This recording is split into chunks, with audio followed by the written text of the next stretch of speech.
I've been in Asia for 29 years, so much longer in Asia than I was back in Ireland. Mostly Japan, also Singapore.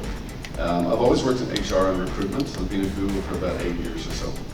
First thing I'd like, as a little quick energizer, is if you can turn to the person beside you and just for like 60 seconds each way, describe the culture of your company. So how would you articulate your company culture? Well, very young, dynamic, fast-paced. Learned so much from being here as well. Okay. You can incorporate fun and still get things done. So when you said young, you meant the company, not the people, right? I get very sensitive to that. So I get over it myself.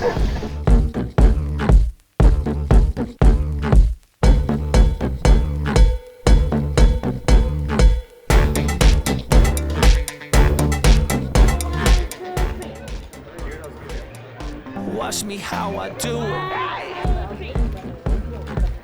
Okay. Sorry, people. Watch me how I do it.